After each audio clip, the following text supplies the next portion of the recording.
this segment, we're going to introduce another sabaki, another principle of movement, and we're going to address it as attack, counterattack. The reason we're going to do that is basically it's a half of a sabaki, or a half of a body entering movement. And it usually only happens because you've been jammed out and you're unable to complete the initial movement. And from that position, you've got to be able to counterattack what you're dealing with. So first, I'd like to just disclose the actual sabaki, and it's very basic and very easy to understand. With the body movement is from your basic triangular stance, you're either rotating forward or backwards on your front leg. Rotating forward, you can rotate any number of degrees. Right now I'm using the square principle. If you imagined a box on the ground, I'm rotating 2 corners on that box. This movement can also be done in degrees of 180 degrees,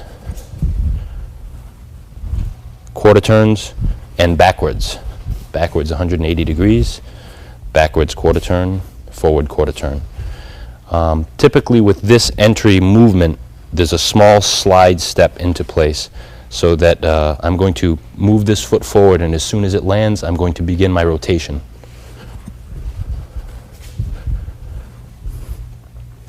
When you enter with this movement, usually entering with an ikkyo, so that both hands are coming up like this, bottom hand coming up as the strike or catch, and top hand as the sweeper or clearer. So then your entry would look like this. Now we're going to use our partner Joe. We're going to demonstrate the basic principle in combat, the way it should generally happen. We're going to do it with a number of variations. By that, we're saying that you don't always enter the same way twice, and your opponent's reaction is not going to be consistent. But there's only a finite number of moves he can do, and we're going to capitalize on those. So basically, from a fighting position, it should be noted that when you're this close, this position is good. But in Aiki, when you make enough distance, you can keep your hands down. As soon as you begin to enter in, your hands have to come up into an ikkyo. If not, you're going to get hit, maybe knocked out. It's very bad. Okay, I'm going to enter with an ikkyo, but first I want to demonstrate the goal of this rotating entry is to rotate once on the side and then once to this side. So that if this is the entry done in the air, this should be the entry done on the opponent.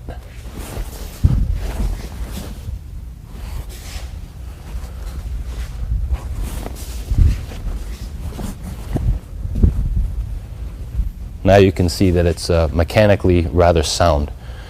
The goal, or the intended focus of the sabaki, the body movement, should be a full circle around, so that when I enter, I'm first going to enter and land on this side, then I'm going to pass to this side, and should he disengage completely, I'll come all the way back around. So with an ikkyo entry, to this way, to this way, to this way, and to this way. When you enter, though, you're going to enter deep with the intention of butting your hips against his if you can. So then,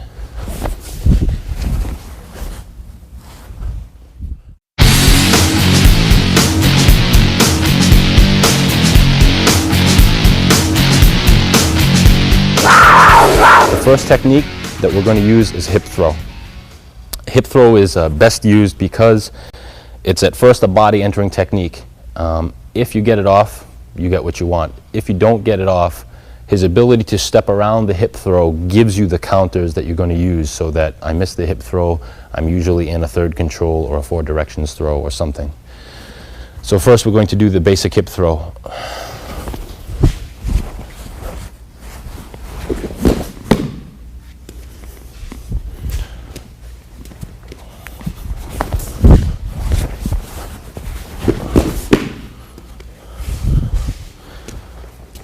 Should think of this hip throw like in judo ukigoshi, which is more of a twisting hip throw rather than a lifting, throwing hip throw.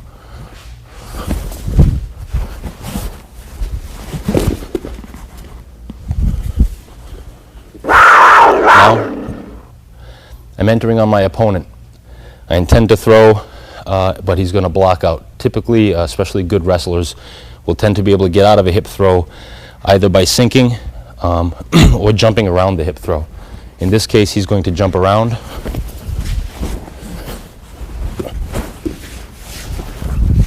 Taking third control. Again.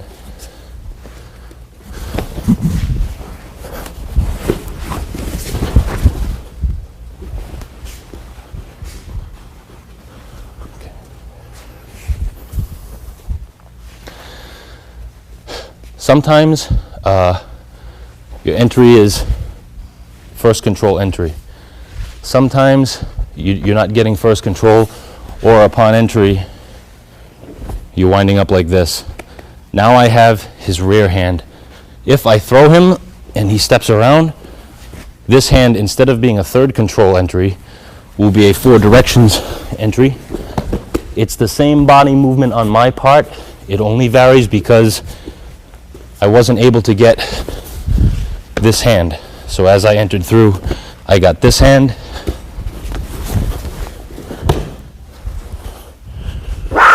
Consistently, the counters for blocked submissions and joint locks are the same. They don't vary too much because the human body, only having 2 arms and 2 legs, there's only so many things you can do with it. So I'm showing you basically an attack to a counter to a counter. And if you learn them in that order, it's very logical so that you won't be stuck. You learn the technique and you go in and it doesn't work and you say, well, what do I do now? Well, we're showing you, we're planning on it not working, so that by the time you get there and it doesn't work that way, you're going to add and then add until eventually you have to get something. So the first 2 we did was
more commonly in the type of fighting that people tend to compete in today.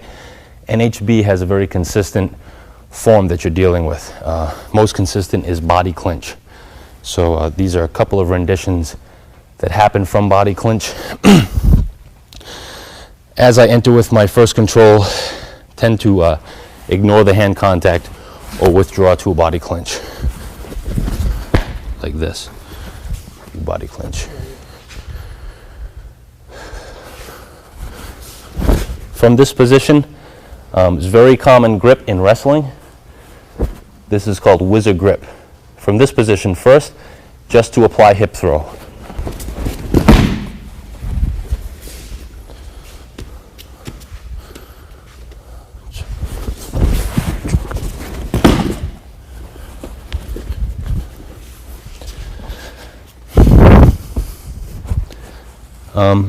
Sometimes from the hip throw, again, people will launch out to come around the hip throw.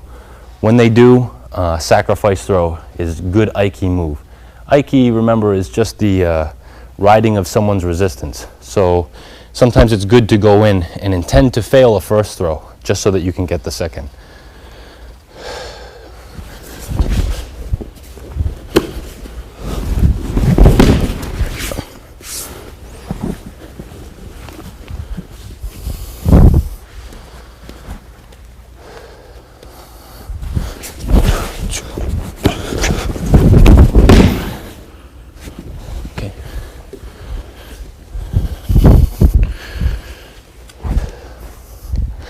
Sometimes on entry of the clinch, Instead of being overhooked in a whizzer grip, you get underhook.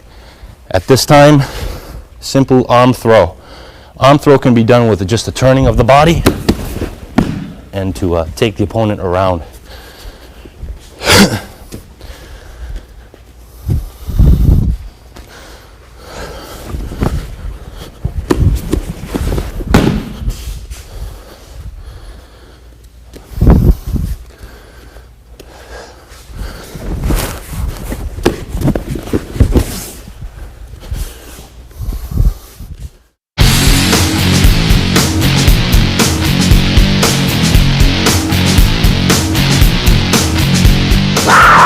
Another popular entry throw in Aikido is done, it's called side entry throw. It looks like entry throw cut with this way, but cut with the arm going backwards and usually to the side of your opponent. So it happens most successfully when your opponent is forced for a moment forward and then is forced to stand up out of it. And when he commits to standing up out of it, you throw him in that direction. So for right now, from this position, he's down and he's trying to stand up.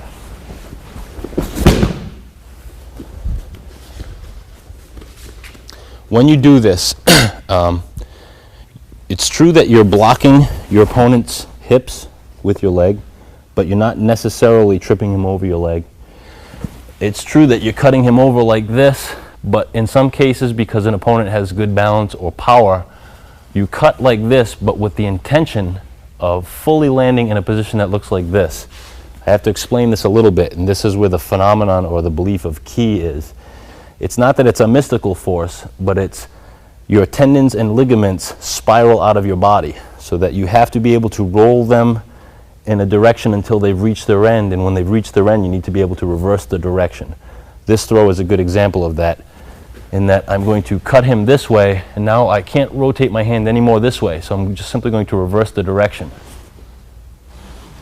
You cut this throw with the intention of winding up in this position. Very bad for the opponent.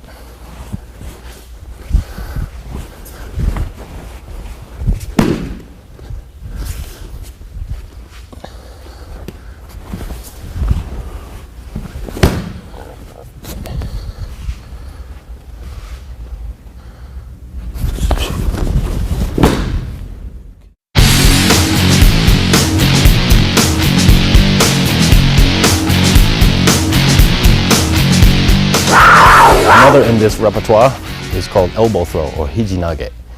Elbow throw depends on the same mechanics as the cutting arm and entering throw. So we're back to the shape of my arm is a coiled, very gently shaped U, but we're going to apply it to another part of the body, and it's going to be his elbow. I'm going to roll the arm over just like an entering throw to the head and neck, except I'm going to use his arm and the pressure of his arm not to cause pain, but to lead him into the ground. Sometimes it throws him over, sometimes it pins him flat. It depends on his reaction to you. I'm going to enter with Ikkyo and rotate.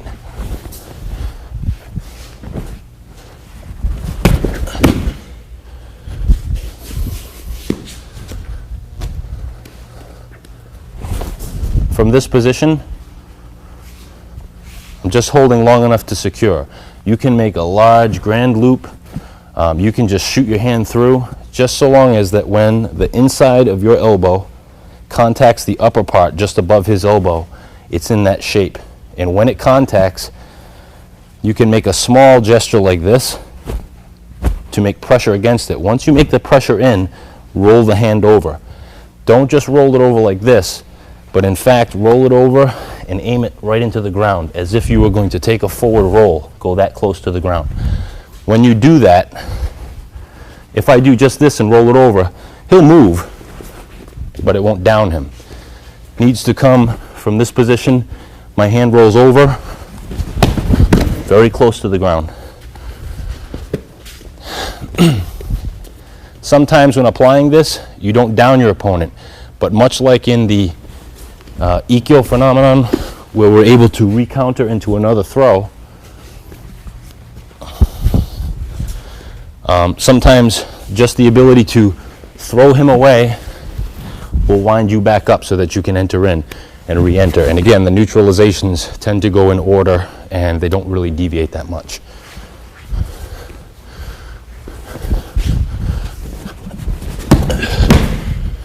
Okay.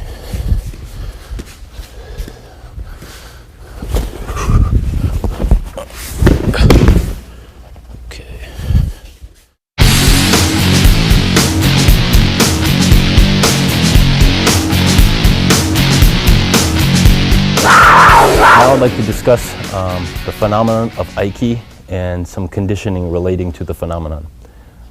Aiki has within it a belief in the internal energy. The internal energy is not some mystical force that does favors for you when you pray to it, but it's the proper use of your body's innermost strength, which resides in your tendons, not your muscles. And the way that you use your tendons is directly related to the way they're actually attached to your body. Your tendons and your ligaments actually spiral around your body. So what you have for natural movement that derives power are movements such as, this is Aiki Age. The exercise of Aiki Age and Sage is an exercise of rotation, using your tendons in your body the proper way.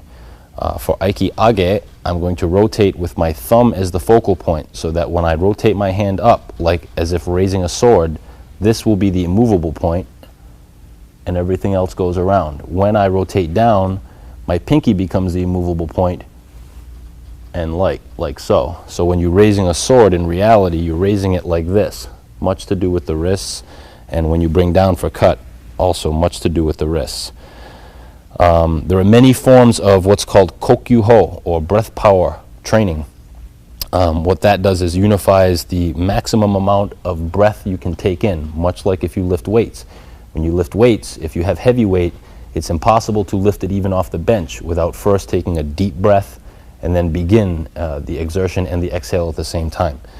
So for a technique of kokyu-ho, I'm going to off-balance my opponent, who will grab firmly. And to show this static is not so easy, because it should be done in a full fluid movement.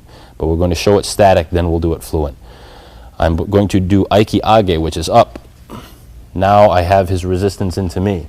When I reverse the motion, I'm going to sink under his center because I'm floating him over me. So I'm actually going to pass under him while he passes over me. In one move,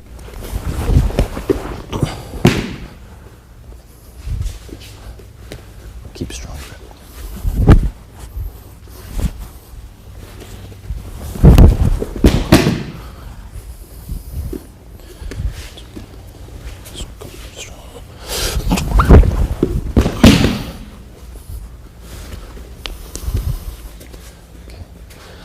Another form of kokyu-ho, or breath power technique, involves 2-on-1 grab.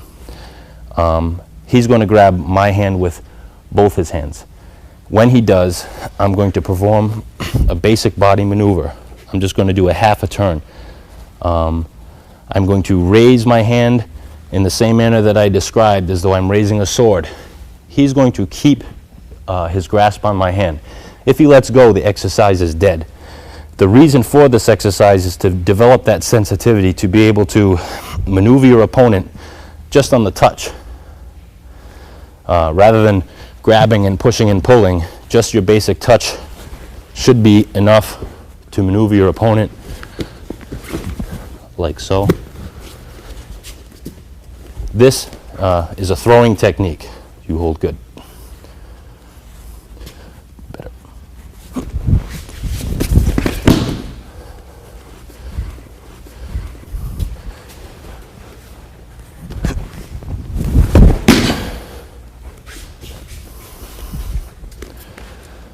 If my opponent releases his grasp in the middle of the exercise will go dead. But his job is to hold on until absolutely necessary that he take ukemi. If I don't throw right, he won't be thrown properly. He won't turn over in the air. The object of the throw is to lead him down and around. This type of sensitivity training is very important. Even in judo, where you see such techniques as a simple shoulder throw, you don't simply load a person up onto you to throw him. you have to have a moment where you float him. So in floating him up, I'm also sinking myself under. This affects the throw without a great deal of power, but if I tried to just pull him to me and throw him over my back, at some point I'm going to have to use an amount of muscular force, and if he's too big, I don't have it. These techniques are floating techniques. What they're allowing you to do is to feel your partner's center going high, while you in turn are sinking your center under. Usually at the point where your centers pass each other, that's a point of critical mass, where he's most susceptible to being thrown or pinned. So when you're practicing these techniques, although no one is ever going to grab you like this, it's definitely feasible that you can apply even the same technique from grasping your opponent, whereas right now he's grasping me and making this possible. It's also true that to throw an opponent in any way, to float him, you can grab him by the gi, or you can lead him around. Elbow throw is a good example. At this point, I'm floating him in the throw, but when I go to throw, he's got to sink. So he's float and sink. These drills and these exercises simply heighten your sensitivity to that, and they also teach you to preserve your form, so that simply by being in contact with your opponent, you begin to maneuver him and float him. Floating doesn't only consist up and down, it's also forward and back. I give you a good example about that is right now he's standing and stable. Right now I'm sinking him by putting the pressure as I am down and through his legs. He has to resist up. So right now he's feeling me bringing him down, and if he allows me to, he'll simply fall to the floor. So there's a moment where I'm going to release this, and when I do, I'm going to release it in a very round motion, up and around. So when I release, up and around, easy to take him down. From a distance, looks like nothing. But if I just try to cut him and he resists, like this, now without the cutting hand,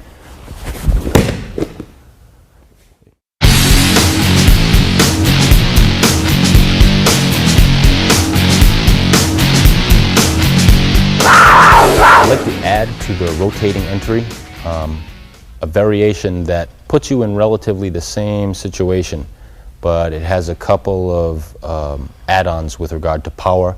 It also has a couple of advantages with regard to speed. That's the twisting entry, or cross-legged entry. It's similar to cross-legged stances you find in Kung Fu and Karate, but we have a very simple form with which to perform the actual sabaki itself. If I use the plus sign in the tatamis as my reference, and I start my front foot off on the plus sign and my rear foot just a little bit back, I'm going to slide my foot as far to the right as I can, much like a slide, like this. This foot going that way, this foot's going, my rear foot's going to come up the middle, so like this and like this. So it should be an equal stance change. If the opponent were there, I'd be hitting him this way. If the opponent were there, now I'd be hitting him this way.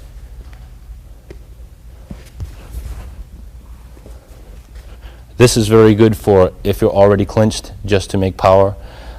This is very good for entry into any kind of throw, and it also has a couple of attending strikes that are very forceful, very powerful. So right now we're going to use Joe. Okay, in fighting position. First, I'm going to demonstrate a principle about striking, which is pantomime of the body. Pantomime of the body, in this case, we're referring to the ability of your hands and your feet to keep perfect time with one another. So that rather than I'm bouncing around and throwing a hard punch, every step I take has an attendant block or strike, and I don't deviate from that in some capacity. So that in every way when I move, every part of my body, when it touches another part of my opponent, has attending power. As mentioned on the plus sign, I'm going to time my hands and my feet. I'm going to time them to make a gambit where I hit him with this hand, but it involves a couple of moves beforehand with my feet and my lead hand. So first is my right foot is going to slide offline. My right foot offline, my left foot up the line. Now, my right foot off the line, my right hand up, and my left foot going up the line. It's confusing at first, but if you watch it as a dance, it has some form to it.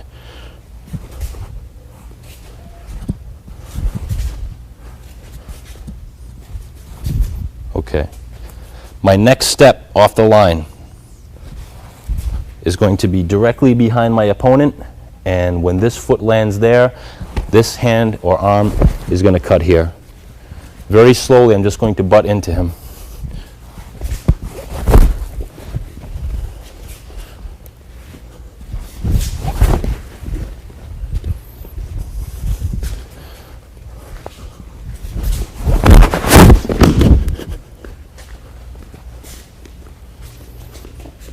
When you enter, if at a distance or if your opponent makes distance, it's sufficient to use palm heel, and you may not get the down, but you'll get a very extremely forceful strike. I've knocked out a number of people with it, and I've cut a number of people with it in open competition in Japan. It's very effective, but in practice, very dangerous. When you're doing it, you want to time it at first till you get used to it. Make it a body blow. So it's good to do like this. When you're sure of it, when you really have to put somebody out, aim it across the neck and try to aim so that this hand will cut down at the same time this hand will strike, and then this hand is coming around, not going out and in, but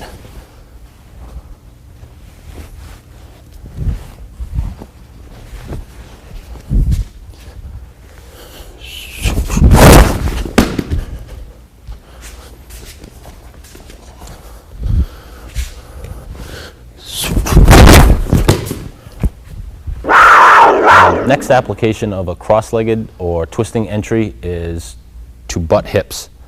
To butt hips is usually a process of like doing a hockey check. If you imagine skaters in hockey and they're trying to hit with the hip to come up underneath, imagine you have small horns sticking out and you're going to do this and stick your opponent to you. Usually with this technique you have two options. One is going to be you're going to take a first control, depending on the side your hands are on, or you're going to re-enter back in for hip throw. Either case, it's about the same as when you do it with rotating entry, except that it's much more on the spot. It's much more applicable to, I'm in a position and my opponent rushed me, like this. If you see my hips, how low they are and locked into him, the only thing holding me up right now is my opponent. If he were to suddenly withdraw, which he wouldn't because I'm doing it as a defense, I would probably fall over. But to look at my stance the way it really is,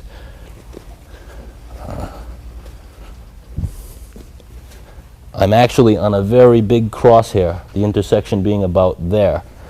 So that when I do this to my opponent, my hips and his hips now being locked, is I have a great ability to overtake his balance, even with just my next step.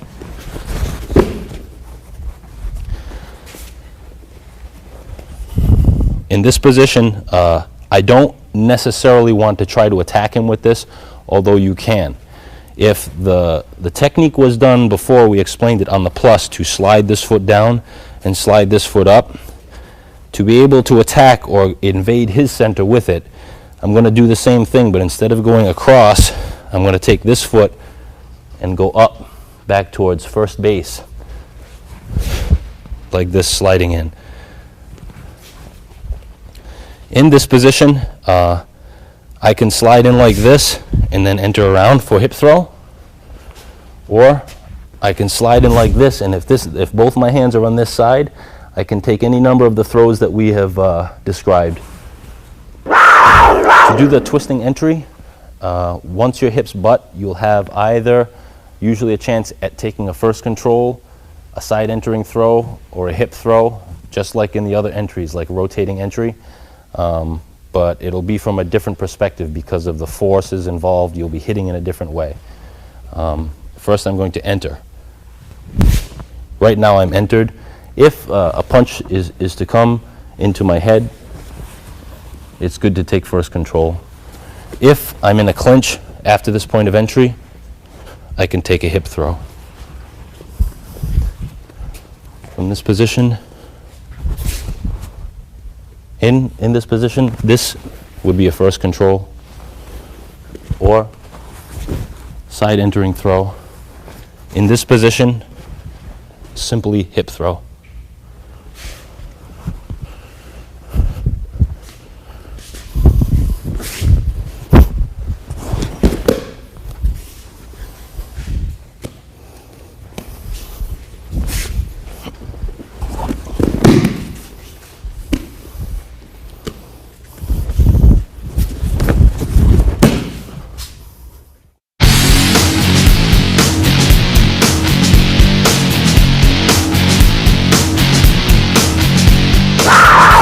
Competition, you're not getting techniques off the way that you're getting them in practice. When you learn them in practice, generally as soon as you start your technique, you're assured that in the end you're going to get that same technique off.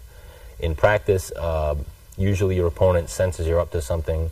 Sometimes he's not trying to fight with real intensity. He's trying more to see what you've got and then just back out, see if he can just block you out and not allow you to get a throw.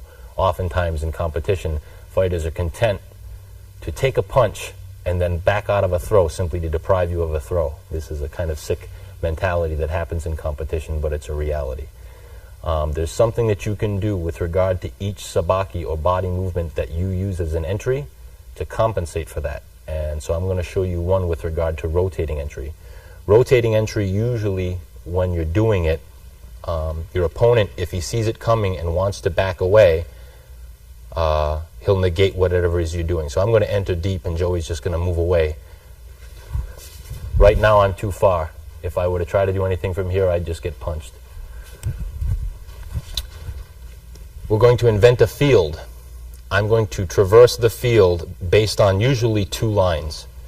I'm going to do a rotating entry on this line, and then when it goes bad, I'm going to switch to that line. The lines don't have to be necessarily this far apart, but you'll see what I mean when I do it.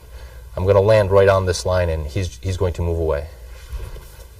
From this position, I'm going to cross from this line to that line and rotating entry. See what I've done? Okay. Every time I step and enter, he's going to move away, and I'm just going to follow him gently up the room like dancing. So I'm stepping and entering, stepping and entering, stepping and entering. This is an excellent way to close your opponent's options off. Basically, like in boxing, they would say cut off the ring. If I were just stepping and entering and then he moved and then stepping and entering and he moved, I would more like chasing a rabbit. In this case now, I can cut the ring off. I'm stepping and entering, I'm stepping and entering, I'm stepping and entering.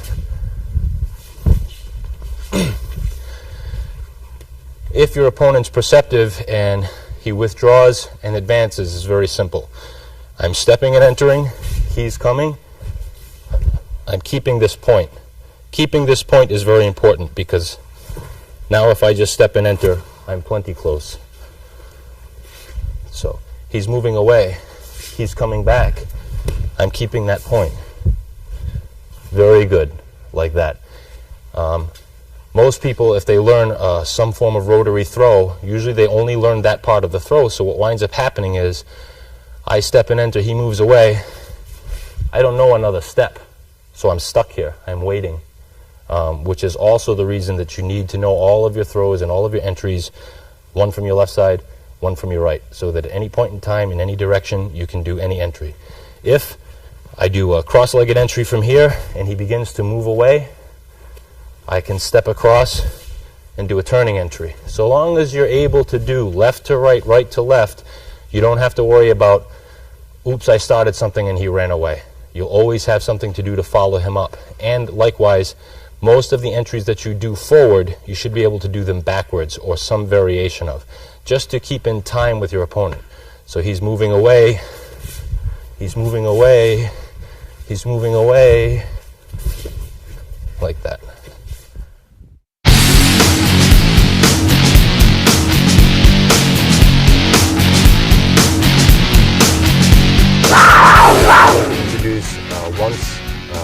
North Sabaki. It's the most traditional, actually. It's usually the first one learned in Aikido, but it's learned in a very flaccid form. It's to teach proper body movement, but this Sabaki, when in a fight, in a confrontation, should also be used to establish your ring generalship. So I'm going to demonstrate the Sabaki first, just as a means of movement. Then I'm going to teach it as it's traditionally done, briefly. Then I'm going to show it in general context in combat. The basic Sabaki is from your Hanmi, or basic T stance. It involves one reverse pivot, one back step, then from the other side, reverse pivot and back step.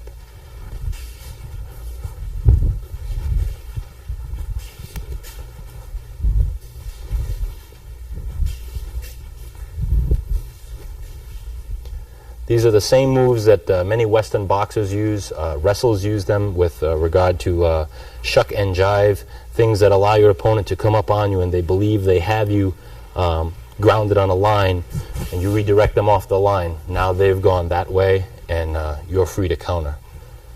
When we learn it in a traditional form, we first learn it like this, both hands. We first learn it as this, as a throw or a pin, one turn and throw. This is just an exercise to stabilize yourself. When you practice in a confrontation, you want to practice slide step plus enter and turn step plus tai no henka, as this is called, which is just pivot and turn. And you want to be able to do them fluidly from one to the other. In fighting, if he just is attack and I'm not prepared, coming, and,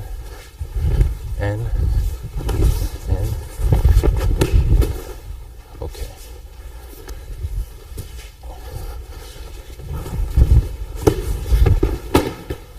From the same footwork we were just doing. If I wasn't confident that I could take the grab or the technique, it wouldn't have to be a wrist catch. It could be as soon as he came, I could take his collar, or it could be that I'm not sure of what he's doing. Just the ability to be able to, and wait, and coming in.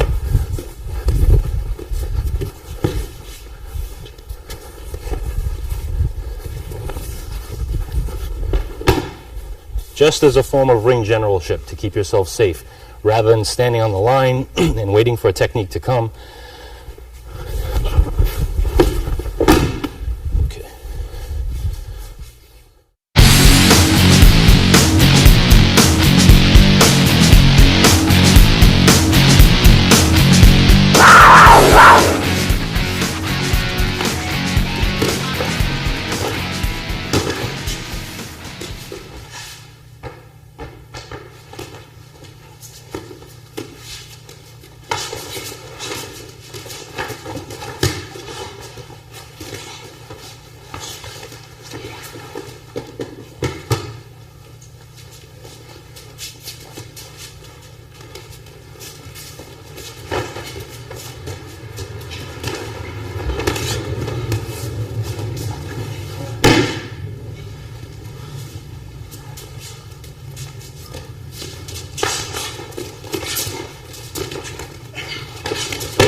enjoyed this last segment. We're getting deeper into the competitive theory and the ways in which we're able to apply this in real combat.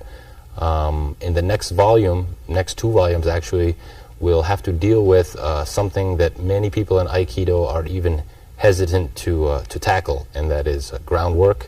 So I look forward to seeing you in the next series, and we will make more of a complete system for Aikido people, and this should help us along the way.